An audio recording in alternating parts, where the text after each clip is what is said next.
ארבע, והרבה בלשון זכול, וכל המעריך. אז בסדר, זה רק בליל הסדר, אל תדאגו, השיעור הזה לא יהיה עד חצות הליל. אבל כדי שנגיע ערוכים לליל הסדר ונדע איך להעריך ואיך להיות משובחים, אז ברוך השם זיכה אותנו הקדוש ברוך הוא שהרב אליקים ייתן לנו שיעור בנושא, ואנחנו נצא משובחים מעצם האריכות בסיפור. כי פשט הפשוט, הרי זה המשובח, זה עצם האריכות משובחת. אבל זה לא רק זה, אלא גם מי שהוא המעריך, הוא בעצמו נהיה משובח כתוצאה מהסיפור. עבודה רב, שלום וברכה לכולם, ערב טוב, ברשות ידידי היקר, הרב נריה שליט"א, ברשות כל החברים המקשיבים, קטנים עם גדולים. לפני שנתחיל ונעסוק בענייני הסדר, ובאמת כמו שאומר הרב נריה, אל תיבהלו, אלא בסוף הערב אומר בפניכם יותר משקראתי לפניכם כתוב כאן, אז מי שירצה יוכל לקחת איתו את הדפים, אבל אנחנו נעבור רק על נקודות מספר. אבל לפני כן, היות ואתם קהילה צעירה יחסית, אז אני מרשה לעצמי קצת מניסיוני לומר לכם שנער הייתי, אפשר גם להגיד גם זקנתי, והגעתי למסקנה ברורה שההצלחה של קהילה צעירה, יש בכל כור גרעיני יש הרבה אגפים והרבה חלקים, אבל יש את ליבת הכור.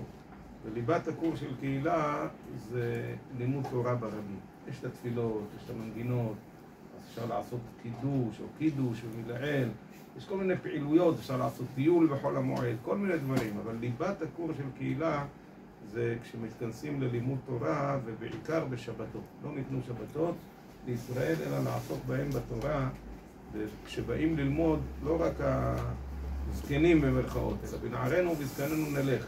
עם הילדים ועם הנוער באים וקוראים שעת בית המדרש שחז"ל אסרו בשעה הזו לקרוא בכתובים. אדם יושב בבית וקורא עכשיו איוב, זה אסור, זו עבירה, עכשיו זו עבירה.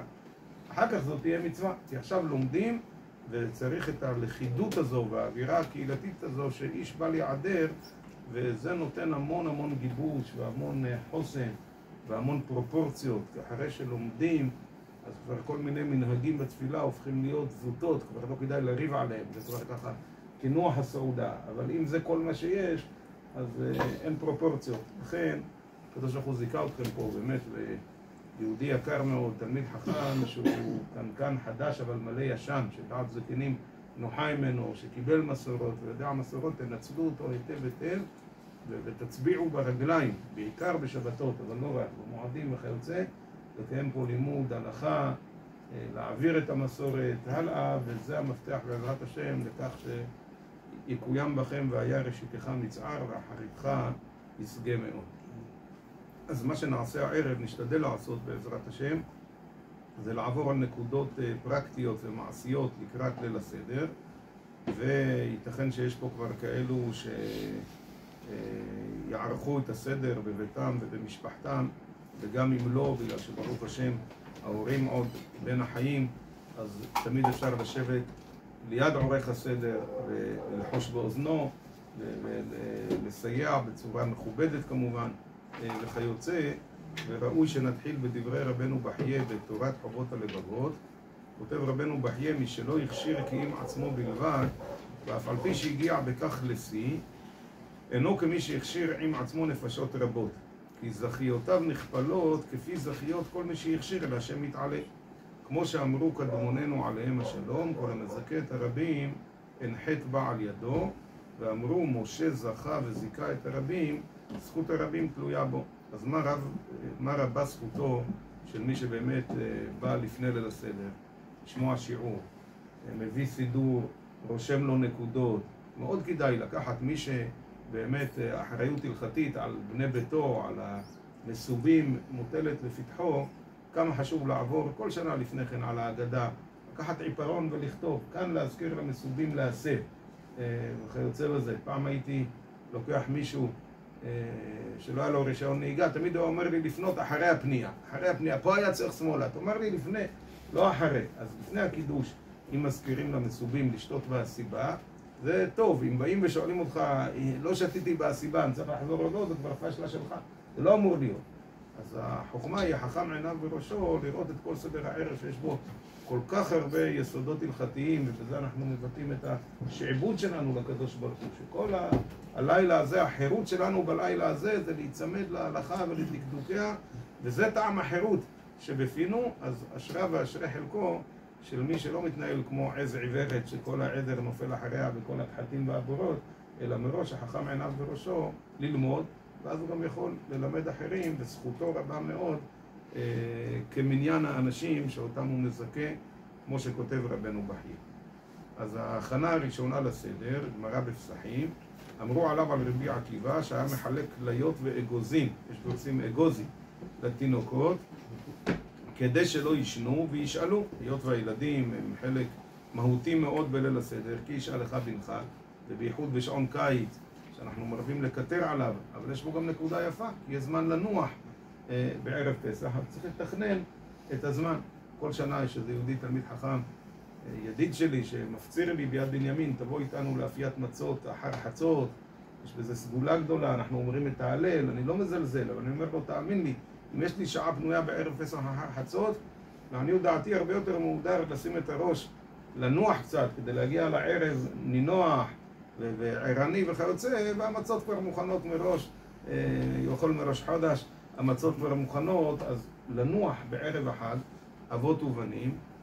אביך סיפר לי פעם, לא יודע אם שמעת את זה, הוא אומר מעשה באדם, בעל ואישה שהייתה להם בת יחידה, והבעל חוזר בלילי פסחים מבית הכנסת הביתה ורואה שאשתו והבת נרדמו, מסכנות, עבדו כל כך קשה 30 יום קודם החג שנרדמו, אז הוא רחם עליהם, אמר ניתן להם קצת לנוח ואני אעיר אותם ונעשה סדר, ויהי בבוגר וטיפו עם רוחו וישנו עד הבוקר, גם הוא נרדם, אין מצה, אין מרור, אז כדאי שווה במקום להכין עוד צלח וכולי שספק מי יאכל אחרי הכזתות וכולי, לנוח בצהריים, זה מיד נראה, ככה נהגו גדולי התנאים. אז בערב מחלקים להם כליות ואגוזים, ורבי אליעזר אומר חוטפין מצה, רבנו אומנם מפרש כנראה אחרת, אבל רש"י אומר מה זה חוטפין מצה? אוכלין מהר בלילי פסחים בשביל תינוקות שלא ישנו. אצלנו לא נהגו להאריך באמירת ההגדה, כי אנחנו רוצים שכולם יגיעו לנקודת הסיום. אחר כך, עד שבאו תלמיד הים, זה היה אחרי הסדר, תקשב, תתרץ, תשב, ותפתח ספרים, ותעיין, אבל בסדר חוטפין מצה, הכוונה ממהרים לסעודה לפני שירדמו התינוקות. אמרו עליו על רבי עקיבא, מימיו לא אמר הגיע עת לעמוד בבית המדרש. תמיד אם מישהו רצה ללמוד, רבי עקיבא לא מהר לשום מקום, יושב ומלמד, חוץ מערבי פסחים, בשביל תינוקות שלא ישנו, רש"י מסביר כדי שישנו התינוקות ביום, ולא בלילה בשעת הגדה. אז רואים ממש שזה אלו הנהגות של תנאים, לנוח בערב פסח. יש שעון קיץ, זה נתון, אנחנו לא יכולים לשנות אותו, אבל אפשר לנצל אותו לטובה, ולנוח גדולים עם קטנים, ודאי שזה משרה אווירה אחרת לגמרי בשעת הסדר. הרב מזוז כותב שהוא זוכר שאביו היה קושר אותם למיטות ושם להם פלנלית על העיניים והוא בנוח'בה וסוגר את החלונות, אז לא לעשות ככה, אבל הנה זה היה חשוב, לרב איש מצליח היה חשוב שהילדים ישנו בערב פסח, הוא ידע את הגמרא הזאת. והשולחן ערוך פוסק, יהיה שולחנו ערוך בעוד יום כדי לאכול מיד כשתחשך. אמנם בלילי פסחים הקידוש הוא רק בצאת הכוכבים, אי אפשר כמו בשבת לעשות מניין מוקדם ולקדש עם בעוד יום, כי כוס ראשונה של קידוש היא גם הראשונה מ4 כוסות, ו4 כוסות זה בעצם חלק מהסיפור ביציאת מצרים. חייב אדם להראות את עצמו, כותב רבנו הרמב"ם, כאילו הוא יצא, לפי כך חלק להראות את עצמו זה כשהוא מסיים, אז זה חלק מהסיפור, זו הדרמטיות, זו המחזה. אז אנחנו אומרים בהגדה, יכולים בעוד יום, תלמוד לומר, בעבור זב, בשעה שמצה ומרור מונחים לפניך, אז אי אפשר לקדש לפני צאת הכוכבים, אבל לפעמים נוסעים להורים ופוגשים חברי ילדות, ועכשיו השנה יש הרבה פוליטיקה לדבר, אפשר להזיז דיוויזיות ממקום למקום, מערכת חץ, איך היא כן עבדה או לא עבדה, זה לא הזמן. בלילה הזה כולנו משועבדים לסיפור יציאת מצרים, ואז מגיעים הביתה ואיפה השולחן המתקפל, תעלה לבוידם ותוריד אותו, לא כך. יש שולחנו ערוך מבעוד יום. כותב מרן, מורי יוסף כותב בהליכות תימן שהגבר היה מסדר את השולחן לפני שהוא יוצא לבית כנסת, שיבוא הביתה והכל מוכן על מנת בעיקר שזה ככה בפורום רחב, לשמור על יעילות במהלך הערב ולא לבזבז זמן יקר בלילה כל כך חשוב שגם כך השעה מאוחרת. אז זה מי שמחפש הידורים וחומרות, הנה, אלה החומרות האמיתיות של ליל פסחים. אלו מצוות יש לנו בליל זה, מדאורייתא סיפור יציאת מצרים, כן, בדרך כלל כל החינוך שלנו את הילדים, שינענע על לולב, שיבוא איתנו לקרוא קריאת שמע וכיוצא, זה מדרבנן. חכמים הטילו עלינו חובה לחנך את הילדים, לתרגל אותם. יש מצוות שהן מן התורה, ללמד אותו תורה, ולספר ביציאת מצרים, זה מצוות ייחודיות, הן לא מדרבנן. ומן התורה, והגעת לבנך, הסיפור יציאת מצרים ואכילת מצה, אלו מצוות מן התורה, ומדרבנן מרור, כי כשאין לנו קורבן פסח, להבדיל מהמצה, שיש לה עמידה עצמאית, בערב תאכלו מצות, המרור נזכר אך ורק בזיקה לפסח. על מצות ומרורים יאכלו הוא את קורבן הפסח, אז אם אין לנו פסח בארונותינו, גם המרור הוא רק זכר למקדש מדרבנן, והארבע כוסות והסיבה, שכמו שאמרנו, רבנו רואה בהם ביטוי להראות את עצמו, ביטוי, הפגנת חירות. חלק מהסיפור זה על ידי המחזה בדרכם של בני חורין, להרבות בשתיית יין, בשבט והסיבה וכיוצא. איך מכינים את שולחן הסדר לפי מנהג תימן? אז קודם כל, היות ובאמת אנחנו נוהגים להפוך את השולחן לאיזושהי קערה גדולה, אז חשוב להשאיר שוליים רחבים דיים כדי להניח עליהם את האגדות ואת כוסות היין. לאחר מכן יש לנו עטרת של ירק חסה למרור, ועלה פטרוזיליה או עלה סלרי או עלה צנון לטיבול הראשון, מה שקוראים קרפס, מסביב. מעריץ כותב נגיד את הבגדנוס, את הפטרוזיליה, ישים מעל החסה או לפני החסה, שלא יהיה מעביר על המצוות. היות והטיבול הראשון הוא קודם בטיבול של המרור, אז כבר הרמ"א כתב שיסדר את הדברים באופן שלא יעביר על המצוות. ובמרכז, בחלל שנשאר במרכז, מניחים מצות שמורות משעת קצירה מכוסות במפה, באמת כמו שדיברנו, אז מנהג השמי בשלוש מצות ודווקא, נכון? ובבלדי בלא מניין, אלא על פי הצורך, על פי מספר המסובים. למה? הרי אין פה מעביר על המצוות, המצות הן קודמות. מה, לפני המרור? לפני המרור אתה שואל. הנה לכן האמת, צריך לראות. אני זוכר אם מעריץ מתייחס לזה או לא מתייחס לזה מעריץ. לא זכור לי כעת. שאלה. אולי טכנית זה ככה, כדי לקשר את השולחן, אז נוצר כך. או בגלל שאולי אם זו מצווה מן התורה, כן, יכול להיות שהקרפס והמרור, שניהם מדרבנן, אבל אם זה מצווה מהתורה, יכול להיות שפחות מקפידים ונותנים לה את הבכורה. בפנים מניחים קעריות של חרוסת מדוללת ביין או בחומץ יין, ועליהן תבלין טחונים גס. בעיקר לפי מנהג הבלדי שמברכים על הנטילה הראשונה, אז חרוסת לא צריכה נטילה, ודאי שלא בברכה, זה לא משקה. לכן צריך שהחרוסת או שתהיה כמעט ניגרת, או שהיין יהיה מעליה וכיוצא יציף אותה, שלא נברך ברכה לבטלה. אני זוכר שכך סבי היה עושה, היה שם על חצי מהקעריות גידוש, משרת צימוקים, ועל חצי חל, שזה חומץ יין, ואומר לעשות פרסון איש או איש, שכל אחד יטבל במה שהוא רוצה, אבל שניהם נחשבים דבר שטיבולו במשקה. ומורי כותב שבאמת חסידים ואנשי מעשה, הוא מביא בשם סבו, מפזרים גם, כן, זכר לתבן ולקש בבתית, מפזרים קצת, אם יש לאדם הל שהוא טחן בבית, לא שהוא טחון חזק כמו שעושים בחנויות, שיש לו סיבים וכיוצא, אז יסביר לילדים, ייקח את זה איתו, כשהוא מכין את זה יגיד לילדים, זה זכר למה? למה אנחנו מוסיפים לזה עוד קצת חווייג' מלמעלה, או גרגירי כמון וכיוצא בזה, על מנת להזכיר להם ממש, להמחיש להם את העניין של התבן בתית. והשולחן ערוך כתב שנהגו לקחת בשר צלי, זכר לפסח, וביצים זכר לחגיגה, ורבנו הרמב"ם החמיר יותר, וגם מעריץ בעקבותיו, וסובר כרב יוסף, ששני התבשילים צריכים להיות של בשר, אז אחד צלי ואחד מבושל, או גם שניהם צלי. אצלנו היו מביאים שניהם צלי, כי החגיגה יכולה לבוא צלי, פסח לא יכול לבוא מבושל. החגיגה אדרבה, בן תימה סובר שחגיגת 14 דווקא צלי. אז סבי היה תמיד מעיר על זה, אני זוכר, הוא אומר, תראו, יש פה גם נתח של בשר וגם נתח של כבד או דברים אחרים וכיוצא, להסביר, כל דבר להסביר, אחד זכר לפסח ואחד זכר לחגיגה, מה זו חגיגת 14, מה זה קורבן פסח וכן על זו הדרך. בכלל בהגדה, איך כותב הרמח"ל בהקדמת מסילת ישרים, שהדברים הבנאליים, הפשוטים, שכולם מסכימים עליהם, אז תמיד מדלגים עליהם באלגנטיות, ולכן אף אחד לא מבין אותם. האויב הכי גדול של ההגדה של פסח לטעמי זה הוורטים. זה הוורטים, יש להקשות, יש לתרץ, זה תשאיר, ואחריה, כמו שאמרנו, אחריה נרצה, נראה אותך. נשב עד שיעלה עמוד השחר, ותעשה ככה וככה וככה. בהגדה צריך מאוד להשתדל להסביר את פשט הדברים, הדברים הבנאליים. כשאנחנו מגיעים לפסקת פסח, מצה ומרור, אני שואל את הילדים, ועכשיו ברוך השם את הנכדים, מה זה פסח? אז בדרך כלל תקבל תשובה ממבוגרים, לא מילדים. פסח זה חג. זה לא נכון, פסח זה לא חג. מה זה פסח? קורבן, מצוין, אבל נכון זה דברים פשוטים, לא חידשתי כלום, אבל צריך לחדד את זה. כי בתורה שבעל פה ובלשוננו היום, פסח זה חג. אבל בתורה קוראים לזה חג המצות. פסח זה קורבן.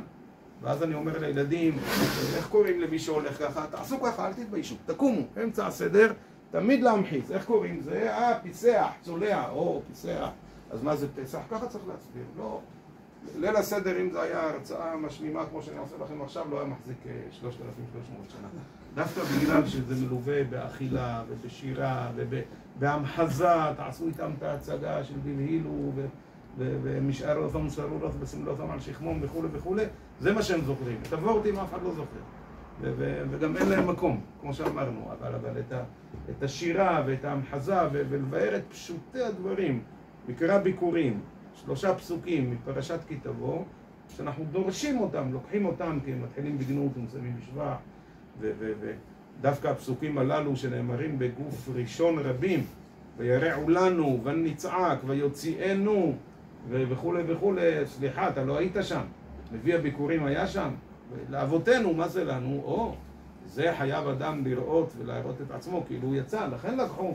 אז להסביר את הדברים הכי בסיסיים בהגדה, או שאנחנו מתחילים בגנות, מסיימים בשבח, 2 סוגי גנות, עבדים היינו, מתחילה עובדי עבודה זרה היו אבותינו, שואלים שאלות ומשיבים עליהם וכו', להסביר את המבנה של ההגדה, את הדברים הבסיסיים, השלדיים ביותר, מה שנראה ברור ומובן מאליו ולכן מדלגים עליו, לעניות דעתי זו המטרה שלנו בליל פסח. אני מוכרח להוסיף עוד נקודה שככה אולי קצת מרפה ומונעת לחצים מיותרים. אני ככה עם השנים הגעתי למסקנה מטרת העל של והגדת לבנך, להעביר את הלפיד לדור הבא של מסורת ישראל וכו', היא מטרה רב שנתית, לא מטרה חד שנתית. לא צריך בשנה אחת להאביס אותו כמו שהם מאביסים ברווזים שפותחים להם את הזה ודוחפים את התירס, טק טק טק טק טק פנימה. הכל ברוגע, הכל בנחת. המטרה היא שאחרי עשרות שנים שאנחנו נעשה את הסדר, שהתחלנו בתור ילדים ועברנו למתבגרים והורים צעירים ואחר כך נכדים ונינים בעזרת השם וכו', שאחרי כל המאמץ המצטבר הזה של לילי פסחים, אז באמת נזכה לראות שזכינו שאצלנו לא התנתקה החוליה. החוליה בשרשרת לא התנתקה. חינכנו לתודעה של מסורת, של רציפות וכיוצא, אבל לא בשנה אחת, לא בלחץ ולא בשנה אחת, אלא האווירה הנעימה, המשפחתיות וכיוצא בזה, זה מה שחשוב בלילה הזה. המידע והידע וכו', זה בא עם השנים, בבחינת עד פתח לו, כל אחד לפי, כל ילד לפי הרחב פיך והמלא. אז אמרנו ששני מיני בשר, כך רצוי, ובנוסף לכך ביצים, ולמנהג השמי שהטיבול הראשון הוא לא בחרוסת, אז גם חומץ יין או ממלח. שמעתי שיש מביאים מיץ לימון, אבל מיץ לימון זה לא דבר שטיפולו במשקה, צריך לדלל אותו במים. למרות שלא מברכים על הנטילה בשמי, אבל בכל אופן נוטלים, אז שלא יהיה לחינם לדלל את הלימון במים. ומכסים הכל מלמעלה את מרכז השולחן במפה נאה, ובמקום לעקור את השולחן כמו שהיה בזמן חז"ל שהשולחנות היו אישיים, אז כותב מעריץ שמגלים את המפה נניח לטיפול הראשון, ואחר כך כדי להטמיע את התינוקות שוב מחפשים את השולחן, וזה כעקירת השולחן בזמן חז"ל. המנהג שלנו זה שכל כוס ו4 כוסות היא כוס של מצווה, ולכן מדיחים אותה. אז מי שזוכר, עוד היו קערות של מים על השולחן שבהם היו מדיחים. יש היום אנשים סטניסטים שכבר קשה להם עם הסידור הזה, אז גם ליצור איזו תורנות בין הילדים, בין הזה, כך וכך, שהעסק יהיה יעיל, שלא להיתקע. קמים ליטול ידיים לטיבול ראשון, כבר יש מישהו שמכין את הכוסות כדי למזוג אותם מיד אחרי הטיבול וכיוצא. ככה מנהג שלנו. דרך אגב, זה מובא, כף החיים מביא את זה, כלומר, זה לא רק אצלנו נהגו כך, תולים את זה בקבלה. נראה לי שגם על פי הפשט יש לזה מקום, כי כל אחת מהם היא כוס של מצווה, ולכן אנחנו לא מתקנים את הכוס. יש עדות שמתקנים את הפגימה, לא, אנחנו מחליפים את היין אם נותר וכו'. אז אתה שואל אם זה חובה, אני לא בטוח, אבל באמת יש שאלה גדולה על הבית יוסף. פעם מישהו שאל אותי על הבית יוסף, הרי הוא כותב בהקדמת ספרו שהוא מכריע על ההלכה כשניים מתוך 3 עמודי ההוראה. והנה בליל פסח לא ידענו מה היה לו, הוא פוסק פעם אחר פעם כמו הראש נגד הריף הרמב"ם. לכל אורך הלילה הוא פוסק כראש נגד הריף הרמב"ם. אמרתי לו, זה לא שאלה בכלל, תפתח את הבית יוסף ותראה. הבית יוסף דן בדעות השונות ואומר, ונהגו כך וכך. בגלל שבספרד מרא דאתרא היה הריף, אחר כך הרמב"ם, ואחר כך הראש. אז בזמנו של הבית יוסף, מה שהוא ראה בבית אבא, הוא עוד היה יליד ספרד, הוא היה בין המגורשים בספרד בגיל 4, אז מה שהוא ראה בבית אבא זה דעת הראש. אז, ודרך אגב, מעריץ עושה בזה שימוש. מעריץ, כשהוא פוסק בליל הסדר, במהדורה בתרא שלא כמו השולחן ערוך, הוא כותב, אני שולחן ערוכני.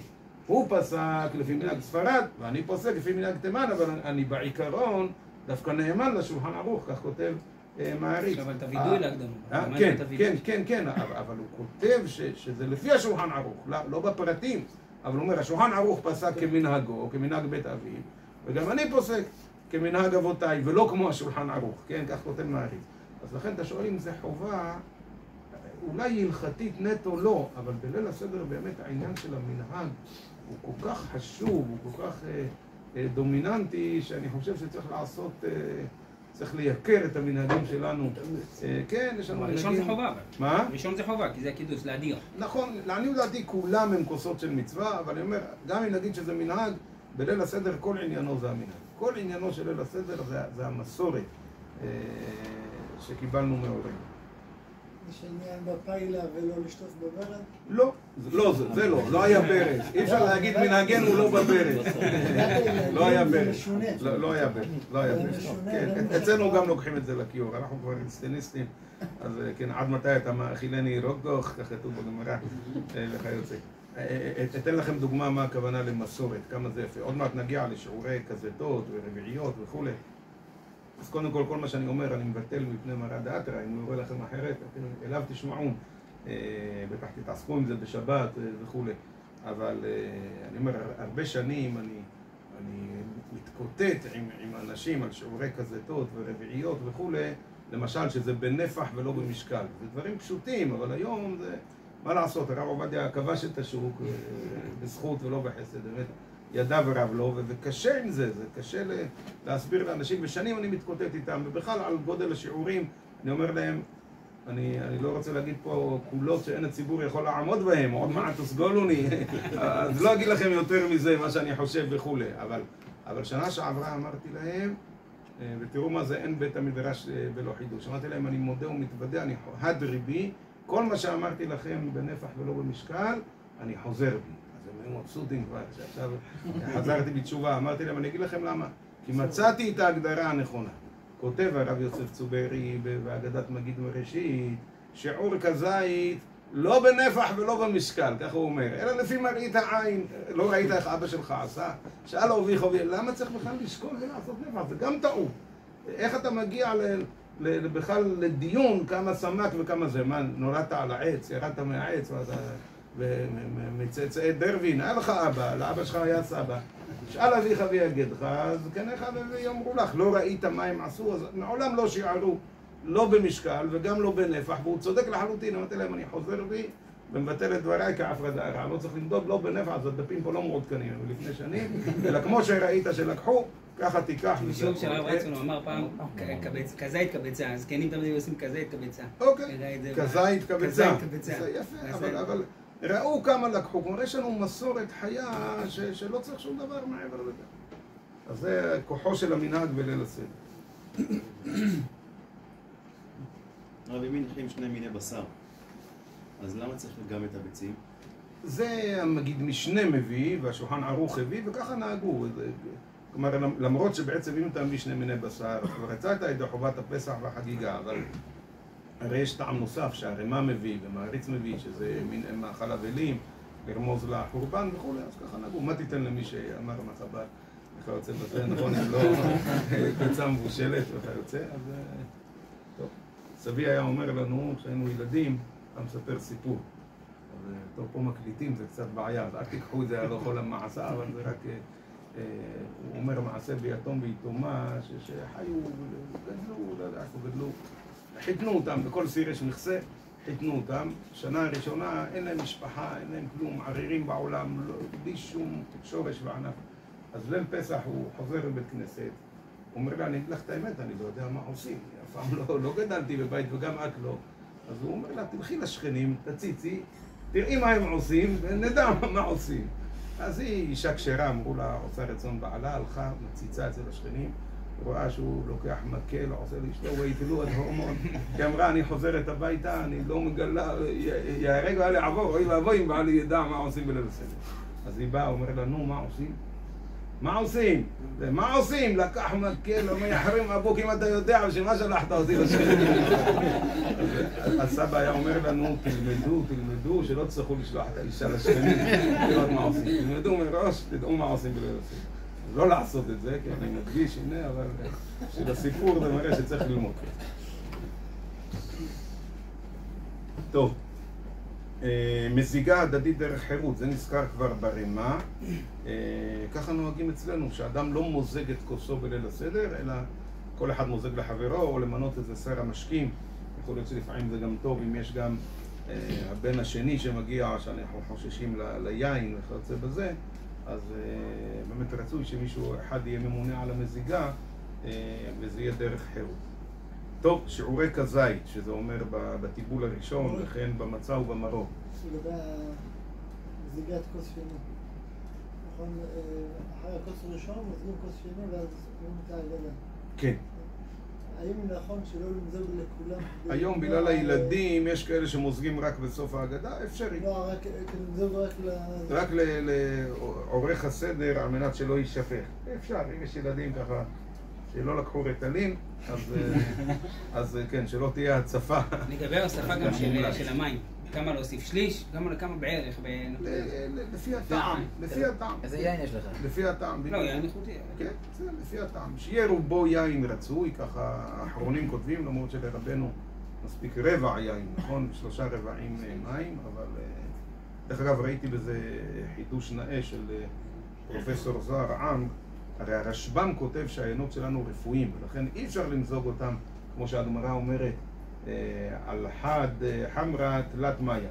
אבל הרמב"ם חי בזמנו של רשב"ם, ממש בזמנו של רשב"ם, והרמב"ם העתיק את לשון התלמוד, ורשב"ם, אז הוא אומר, זה לא תלוי היסטוריה, זה תלוי גיאוגרפיה. רשב"ם חי בצפון צרפת, אין שם הרבה שמש, אחוזי הסוכר בפרי נמוכים, אז גם האלכוהול נמוך. לכן הוא אומר, העיינות שלנו רפואיים, וזה נכון, הוא אומר, העיינות היום בצרפת, אבל הרמב"ם חי ברצועת רוחב של ארץ ישראל, מצרים וכיוצא. הוא לא הרגיש שום הבדל בין זמן התלמוד, וזה יפה, זה מסביר היטב את שינויי הגישות. מורי, זה היה בכוס הראשונה, של הקידוש. לא, מוזגים את כל הכוסות. במים מוזגים את כל הכוסות, כן. דרך אגב, אצלנו, אני חושב שמורי לא היה מורה ככה, אצלנו יוצא שאנחנו מברכים פעמיים ואפילו 3, הטוב והאמיתי, כי מביאים יין חדש. שמעתי שמורי הורה לא כך. מורי טען שאפשר לברך הטוב והאמיתי ורק אם לא מברכים ברכת הנהנים. אבל אם מברכים גפן, אז לא מברכים הטוב והאמיתי, וכך שמעתי, אבל אצלנו אנחנו מברכים. יוצא שאנחנו מביאים כל פעם יין חדש, ובאמת היום שבחה של ארץ ישראל, שהיא כן, עוד תטעי כרמים בהרי שומרון, נטעו כרמים וחיללו וכולי, מברכים ומודים לקדוש ברוך הוא. אבל על יין אחר, לא כן, על כן, כל כוס. בוודאי. די, בכל כוס וכוס מביאים יין חדש ומברכים הטוב והמיטיב, אפילו עד 3 פעמים במהלך הסדר. מה? עניין להביא לא יודע, עניין, אני לא יודע מה זה, זה לא בהלכה. לא צריך להתאמץ, אבל זה נותן שמחה, נותן שבח גדול לקדוש ברוך הוא שהביאה אותה. נותן הזדמנות לברך הטוב והמיטיב. כן, הביאה אותנו לארץ הטוב והמיטיב. יש 2 ברכות שצריך יועץ משפטי היום כדי לברך אותם. אחת זה ברכת האילנות, והשנייה זה הטוב והמיטיב. אתה חייב עורך דין כדי שיאשר לך, אבל אצלנו זה לא ככה, אתה נהנה מריבוי היין, אתה מברך. אבל זה צריך שיהיה בהפתעה, לא? שלא ידע... נכון, הביאו לפניהם, לא בהפתעה, אלא שלא יהיה על השולחן מראש, אלא שבעל הבית מביא כל פעם, הביאו לפניהם. אפילו שזה של בעל הבית? כן, כן. אם לא היה על השולחן והביאו לפניו, הוא מביא, אז יכולים לברך. אבל זה בתכנון שלו. כן, כן, כי הברכה היא על ההתחדשות. לא, הייתי מגדיר לא על ההפתעה, אלא על ההתחדשות, על התוספת. טוב. בואו נדבר קצת על שיעורי כזית ורביעית. בתקליל כתוב שכזית הוא כרבע ביצה, כך גם כותב הרשב"א. הרב ליאור ניסה לכמת את זה לנפח של פקק שעם, ואני חושב שזה שיעור שסך הכל קרוב למציאות. אין להכחיש שזו קצת חומרה, בפקק שעם נכנסים 2 זיתים וכיוצא, אבל בסדר, סך הכל זו מצווה מן התורה, אנחנו גם רעבים. המצות טעימות, נכון, וכיוצא בזה, אז אין איסור לאכול יותר. דרך אגב, הפשט הוא שבערב תאכלו מצות, זה אולי אפילו בפצות מקיימים מצוות עשה מן התורה של בערב תאכלו מצות. החיוב הוא בכזית, אבל המצווה היא באכילת מצה, ולפי הגרה כל 7 הימים, זו לא חובה, אבל מצווה, 7 ימים מצות תאכלו, אין מקרה יוצא מדי פשוטו. אז אני חושב שאם לוקחים פחות או יותר כנפח של פקק שעם, מקפלים את המצה וכולי, זה ודאי שיש בזה הרבה יותר מכזית, זה בסדר גמור. והוא כרבע מצת מכונה, שוב, לעניות דעתי גם בשמינית מצה היה אפשר, מורי כתב כשליש מצה, נכון? הפריז קצת על מידותיו, אבל בסדר. כן, מצה מרובעת, לא עגולה. כן, מצה עגולה, יש לו שולחן ערוך, בדפוסים יש צילום של כגריס, לענייני כתמים, כגריס, ואז הוציאו הוצאה מוקטנת, צילום מוקטן לגריס קטן. אז לכן כשמדברים על שיעורי כזיתות, רבע מצה או שמינית מצה וכולי, זה מצות מכונה שהן סטנדרטיות. למרות שמצות מכונה לא יוצאים בהם את החובה, כי כתוב עורות מסות. מה זה עורות? עגול. עורות זה עג עוגה, אז צריך לגזור להם, תגזרו, לא בגלל שזה לא לשמה או משהו, תגזרו להם את הזוויות. אחרת זה לא עוגות מצות. לדעת מרן השולחן ערוך, בכזית מצה ומרור, מצה שהיא מן התורה, ומרור שמברכים עליו, בגלל ספק ברכות על אכילת מרור, אבל לא בכורך ובאפיקומן, יש לכך שיעור כפול. אם כי שוב, אני מתרשם שלא היה בזה הבדל בין השמי לבלדי. יש דברים, בעיקר דברים שהם בבית, לא בבית הכנסת וכו', שכמו שאמרנו, המסורת היא הקובעת והשיעורים היו אחידים, בלי להתחשב בדעות המחמירות יותר. ושיעור אכילת פרס זה כ4 דקות, אבל שוב, לא צריך שעון עצר, לא צריך משקל, ולשפר את השיא משנה שעברה וכו'. זה לא אולימפיאדה. כשחז"ל אמרו כזית בכדי אכילת פרס, הם התכוונו לאכילה נורמטיבית.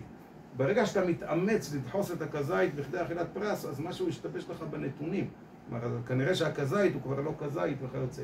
בלי לבדוק ובלי למדוד, אדם שאוכל בצורה נורמלית, בדיוק בשביל זה חז"ל קבעו את השיעורים הללו כדי לבטא אכילה נורמטיבית. מורי, יש כאלה שמקפידים לאכול את המצה מהר, שהרוק לא יחמיץ את המצה. שרויה, חוששים לשרויה. פעם אמרתי למישהו, אתה תיקח סקשן, כמו של רופא שיניים, כדי לשאוב, כדי להתגבר, אמרתי למישהו את זה. טוב, מישהו סיפר לי פעם בגאווה ככה, מישהו משלנו אומר שהוא מכין לכולם בשקיות כבר, שוקל ומודד, כל אחד מקבל שקית, ונתתי לו כזו שטיפה מסכן, הוא בא להשתבח, אמרתי לו, אבא שלך עשה ככה, מאיפה הבאת את זה? כאילו מה, ירדת מהעץ עכשיו, אין לך שום, אין לנו מסורת, אין לנו... בגלל לכם אשכנזים, כן, סבי היה אומר לנו, אני זוכר, אני אומר, גם אני בתור בחור ישיבה, אתה חושב שאתה... הגאון הגדול, ואף אחד לא יודע שום דבר, ואתה בא עם זה וזה, עד שאתה מתפקח.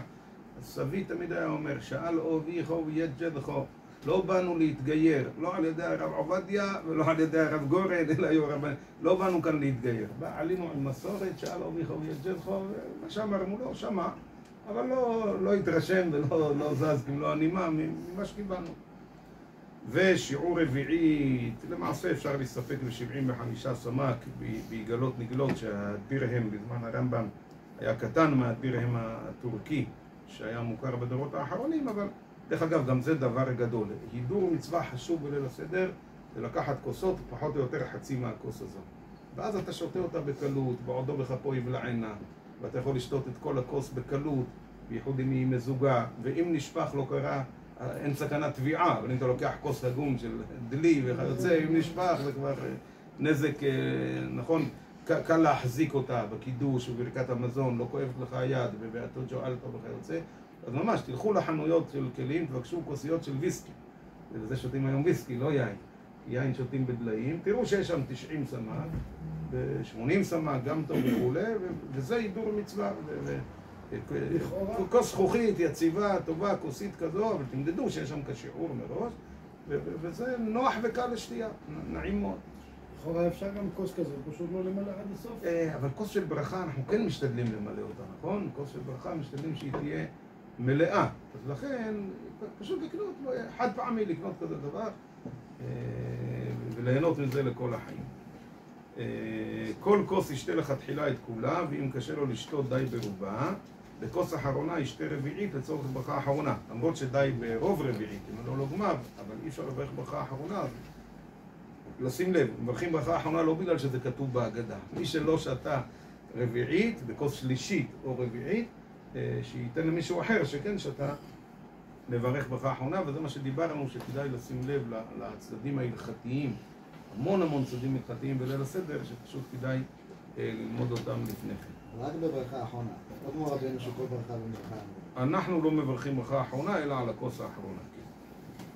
שתי כוסות ראשונות נפטרות בברכת המזון, והשתיים האחרונות במעין שלוש. לדעת רבנו הרמב"ם יש לקח יין לא מבושל, ורצוי גם שלא מפוסטר ולא מסוכר, ימזגנו במים כפי טעמו. אין להשתמש ביין משנת שביעית, בעיקר משום שאם נוהגים לשפוך, אז יש בזה דיונים. הרב קוק טען שיש בזה לא אוכלה ולא להפסד, דווקא מורי טען שאם ככה מנהג, אז זה לא הפסד, אבל יכול להיות שעדיף באמת לא לקחת יין שקדוש בקדושת שביעית, גם לא בשנה השמינית שעדיין אפשר ליהנות ממנו, זה זמן הבירור. ושיעור שתיית רביעית פחות או יותר דקה, ושוב, אדם ששותה, אדרבה, בדרך ארץ, אז עושים הפסקה בשתייה, לא שותים בגרגרנות את כל הכוס, אבל מי ששותה את הכוס בלי לדבר ובלי כך וכך, לא צריך למדוד, באופן טבעי זה השיעור. מה? צריך לשתות רוב רביעית לפחות, כן? ולכתחילה כותבים הפוסקים שישתה רביעית שלמה, ויש אומרים שאת כל הכוס, אז זו עוד סיבה למה לקחת כוס שהיא רביעית. אם אתה לוקח כוס יש בה 3-4 רביעיות, אתה מראש לא תשתה בקושי את רוב הכוס. לגבי שהיין שלא מבושל ולא מסוכר, יש איזה עניין שבדוקה לעשות את דווקא מיין כזה, או שזה לא... לא, זה לא כוס של ברכה. אני חושב, כן. דרך אגב, אם הזכרת את הדוקה, פעם שאלתי את דוקטור אורי מלמד ברוח עיתולית. צודקים אומרים דוקה או דוקה, זה תלוי לפי המחוזות, כמו חילבה וחילבה וקובאנה וקובאנה וכו'. אז הוא גער בי, הוא אומר לי לא דוקה ולא דוקה, דוחו. כך כתוב בתלמוד הירושלמי. התימנים הפכו את זה למשהו ערבי, אבל באמת זה... ולמה נקרא שמה דוחה, אומר הירושלמי, לפי שהיא דוחה עמו. תראו, זה בהליכות תימן, מורי כותב את זה, הוא אומר, העבודה הכי קשה זה במזחק, היה להכין את הדוקה, ולכן הבעל היה עוזר לאישה, כל שאר העבודות היא עושה לבד. אל תפריע רק, אל תסובב לי פה במטבח, צא החוצה. אבל הדוקה, האיש היה, אז לפי שהיא דוחה עמו, ירושלמי מפורש, אז זה לא שם ערבי, זה שם, או יש גם בבבלי, כך היו אומרים תגרי חרך שבירושלים, בואו ותנו לוחם תבולין למסוע. הכוונה מה זה חרך? רש"י אומר, מסיס מן החרקים, יש לך בסטות, דוכסה כזו במחנה יהודה או בשוק הבוכרי, שהוא צועק לך בוא תיקח תבולין למסוע, ועל הדרך תקנה כך וכך, אז זה תגרי חרך לשון חרקים. אבל בבית הבחירה לרבנו מנחם המאירי, הוא אומר, זה לא חרך, זה הדח. מה זה הדח? הדוקה. תגרי הדח, מי שמוכר את התמרים והצימוגים והזנג'ביל והזה וזה, היו רוצים שיבואו לקנות. אז רואים שזה שם, חרוסת אומנם נספרה במשנה, לשון חרסית, לשון זכר לטיט, אבל גם השם הזה הוא לא שם ערבי כמו שהוא נשמע, אלא באמת שם שיש לו יסודות בחז"ל. לגבי הברכה, בדרך שתעמד את תגורי במשקה, האם הברכה שמקבלים את זה בדוקה, חייב שיעור כדי לברך את הידיים, או שזה ברכה עצמית? לא, כי זה מוכשר לקבל טומאה בכל שוב. צריך שיהיה נוזל, שלא תהיה סמיכה. אני שואל על עצם הטיבול. כן, לא צריך, לא. לא צריך לאכול כזית? לא, צריך כזה. מהירק, אתה שאלת על הדוקה, לא על הירק. על הטיבול. הירק, בבלדי כזית, ובשמי פחות מכזית. הברכה היא קשורה אני טוען שכל ישראל היום אוכלים כזית, הם רק לא יודעים. הם חושבים שהם אוכלים פחות מכזית, אבל באמת הם אוכלים, מי אוכל פחות מכזית? אף אחד לא ייקח עלה של פטרוזיליה, הוא לוקח יפה. יש כאלה שלא אוהבים, מה? אוקיי. אז השאלה אם הברכה בשמי פחות מכזית, כי לא רוצים להיכנס לספק לגבי ברכה האחרונה, אם מברך נפשות או לא, והם סבורים שבאמת המצווה היא בטיבול להטמיע את התינוקות. הרמב"ם מבין שהמצווה היא באכילה, ואין אכילה פחות מכזית. נכון שהמטרה היא להטמיע. מה? זה תלוי ברכה? לא, מה, על נטילת ידיים זה לא קשור. לא, זה לא קשור. אם צריך לאכול כזית כדי לברך, גם בפת, דודי הרב ינון בחצר לברכה היה אומר לי, כל האוכל פת שמברכים עליו מוציא לחם מן הארץ, כך לשון רבנו, חייב בנטילת ידיים. הוא אומר אפילו פחות מכזית, כך הוא אומר. אם זה ברכתו המוציא, זה על כל שיעור, אין לזה שיעור. אז לכאורה אותו דבר כאן. אבל מצד תקנת חכמים, הרמב"ם מבין שזה דין באכילה, לא רק בלהטמיע, ואין אכילה פחות מכזית. אבל אפשר, שאלו את רב חיים מבולוז'ין כמה זה זית, הוא אומר ככה, כמו זית. זה זית. אז מי שקשה לו, מי שלא אוהב את הירק, יכול לקחת כזית מצומצם. גם פחות מפקק שעה.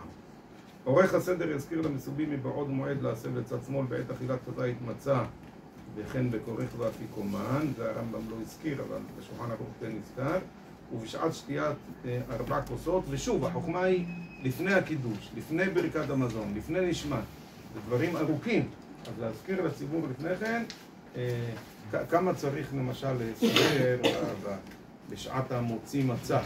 הרי יש לנו מנהג מאוד מאוד ייחודי, שהוא דרך אגב חוסך את הקונפליקט של הפוסקים, שהצליחו לקחת 2 כזיתות באכילת מצה בגלל הספק על מה חלה ברכת המוציא ועל מה חלה ברכת מצה. אנחנו נוהגים על פי רס"ג, לא על פי הרמב"ם בזה, שמברכים המוציא או על כיכר וחצי למנהג הבלדי או על 2.5 למנהג השמי, אבל על אכילת מצה מברכים שכזיתו של כל אחד בידו. אז זה צריך להסביר לאנשים, כי אנשים רגילים ברגע שמגיע לפניהם הפרט, אינסטינקטיבית הוא מכניס לפה. הוא אומר להם מראש, לא, יש פה 2 ברכות, אני מברך המוציא, אנחנו מחלקים לכולם, ורק של כל אחד כזיתו בידו, אז אנחנו נברך. אם אתה מסביר מראש, אתה מונע הרבה דוצים וטעויות, פתיחה באש ללא אישור, וכיוצא בזה, ולאכול והסיבה.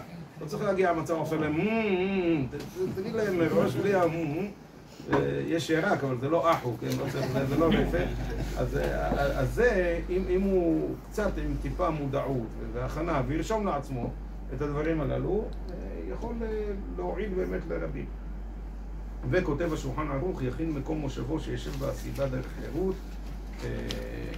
אני חושב שגם זה אחד ההידורים הנפלאים של ליל הסדר, מי שיכול לרדת למפלס קרקע, לשבת בפינה סלונית וכיוצא, זה נותן אווירה מאוד מיוחדת. הסיבה היא לא מאולצת, אלא היא הסיבה באמת נוחה וכמנהג אבותינו, ושוב, זה לא תמיד אפשרי, זה תלוי בנתונים, ואם אתה גם אורח וכולי, אבל מי שיכול ינסה ויראה שזה באמת משרה אווירה מאוד מאוד מיוחדת בליל הסדר. בכיסאות, איך אפשר לעשות? אז גם כיסאות, אם יש לך כיסא עם מסעד, אז זה יותר נוח. כמו שלצערנו... טוב, אז קח לך לפחות עוד כרית או משהו כזה, אפשר להישען על החבר בתיאום, ושלא ייפלו כמו דומינו. מישהו יקום, יהיה כמו דומינו, אלא אלא בתיאום, כך כתוב בגמרא, שהיינו מסבים כי אבנן ברעב, כאשר היינו בחורי ישיבות לא הלכו הביתה בין הזמן, הם נשארו. אז היו אצל ראש הישיבה, והיה כל כך צפוף שהיינו מסבים זה על ירחו של זה, ככה היינו, אז גם כן אפשרי, אבל באמת, אדם משתדל להכין לו מקום הסיבה שיהיה נוח. סובב אותו הצידה, למשעד, כן. לא, אפשר לסובב את הכיסא טיפה הצידה, ואז פשוט נשאר על השולחן. רק שלא יהיה כמו אובל או עונן, כן, וככה, תשים לב לזה. טוב, בסדר. הזמן אומר, כבר חרגנו ממסגרת הזמן, אבל באמת צריך להתבונן ברב סולוביצ'י כותב, כן, שהיו מספרים ביציאת מצרים כל אותו הלילה. הרב סולוביצ'י אומר, הלילה זה ליל הגלות. זה אלה חכמים שחיו בזמן מרד בר כוכבא, תקופה כל כך קשה לעם ישראל, שנראה שאין תקומה יותר לעם ישראל. חורבן אחרי חורבן וכיוצא בזה. ועד שבאו תלמידיהם ואמרו להם, הגיע הזמן קריאת שמע של שחרית, זה מה שהחזיק אותנו. הסיפור הזה, במשך כל אותו הלילה, דווקא בתקופות קשות, לא לאבד את התקווה, לטעת בליבנו ובלב בנינו את התודעה הזו. רק אתמול בלילה, אני חושב, זכינו לנס אנחנו לא מעכלים ולא משערים, ולצערנו אתה גם לא שומע, תן קרדיט, תגיד ברוך השם, נכון שהכנתם ותאמתם והייתה קואליציה, ברוך השם, צריך להשתדל, אבל טיפה קרדיט לריבונו של העולם, לא לשכוח את הדבר הזה. מה שראו עינינו אתמול בלילה, זה עניות דעתי לא רחוק מהנס של סנחריב ושערי ירושלים. מה תכננו לעשות לנו אותם רשעים מנובלים, והקדוש ברוך הוא מצילנו מידם וכיוצא, מה? הרבה ביהודה ושומרון בכפרים הערביים. כן, אז אני אומר, רק צריך לפקוח את העיניים ולראות לראות גם את כל כך הרבה אור שהקדוש ברוך הוא מאיר לנו גם בתקופה הזו. דרך אגב אומרים שאיך יודעים שזה היה בבני ברק? אומרים כי רק בבני ברק התלמידים אומרים לרבנים מה לעשות. ריבודנו הגיע הזמן זה, תחתום על הפשקוויל, שהמשב"ק כבר מנהל את האדמו"ר, זה יכול להיות רק בבני ברק. זה אל תספרו בסדר. זה ככה, יש חול המועד, יש שבוע שלם, אמרנו בסדר, אבל בסדר, בעזרת השם. אולי נסיים, תראו, יש לכם בהמשך, דרך אגב, אלישיב ודביר, זה דברים שעוד הקלטתי בבית קלים, בקהילת נווה שלום, אז תשימו לב, אני לא יודע אם יש סוף זמן אכילת אפיקומן, לא בטוח שזה מעודכן, זה כבר 30 שנה וכיוצא. ואם יש גם דברים שבהלכה אמרתי אחרת, אז כנראה זו כבר מהדורה בתורה, אבל בואו כמה יפה לסיים באמת באיגרת מעריץ. מעריץ היה נוהג לסובב בשבת הגדול בין בתי הכנסת ולקרוא איגרת שרובה היה בערבית, והיא מתמצתת את הלכות הפסח. דרך אגב, היו עושים את זה בשעת קריאת התורה, ובין מבורך למבורך, כשהספר מכוסה, היה אומר את דבריו, ואחר כך עובר מדלג לבתי הכנסת הבאים. אז נראה את סוף דבריו, הקהל הקדוש, השם יחיים וישמרם. לא נעלם מכם מצבנו מכל צד ומכל פינה, מדוחק הזמן ותוקף הגלות.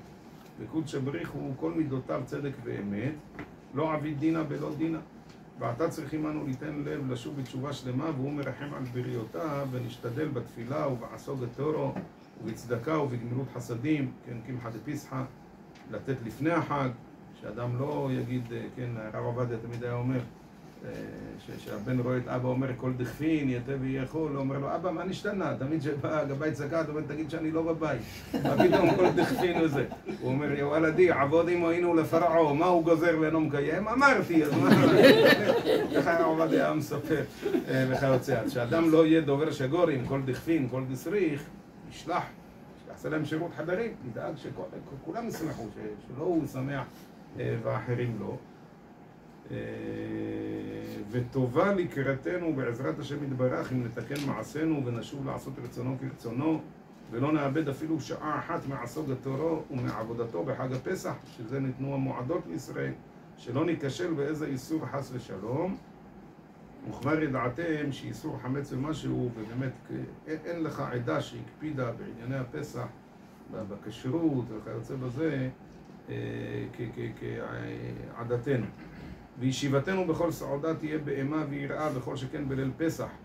הסבו של מעריץ, מעריץ הוא בשם סבו מורי סלוח, היה אוסר אפילו ישרה בתותון, כן, אפילו לא, כתוב ותיתן לנו, אומרים בתפילה ותיתן לנו, כי בחג התותון מותר, הוא היה אומר לא, הוא אומר כל כוס היא כנגד אות מאותיות השם, ומי שמסיח שיחה בטלה או מעשן ונוהג קלות ראש בין הכוסות, זה ליל הסדר שהוא ויחזו עשו האלוהים ויאכלו וישתו, זה ליל הסדר שהוא עבודת הבורא מתוך אכילה ושתייה. ונדע שבלילה זו יצאנו מעבדות לחירות ומאפלה לאורה, ובציפייתנו ציפינו מן העולם ועד העולם למועד זה, בניסן יגאלו ובניסן עתידים להיגאל. שימורים לכל בני ישראל לדורותם, אנחנו משמרים, ממתינים, ואביו שמר את הדבר ללילה הזה, היינו לסוף דורותם בגלות זה האחרון.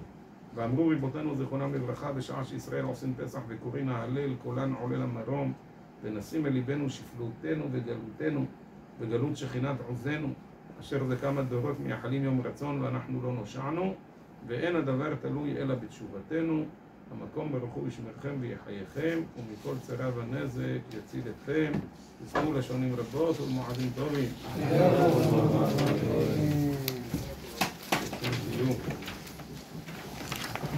Bueno.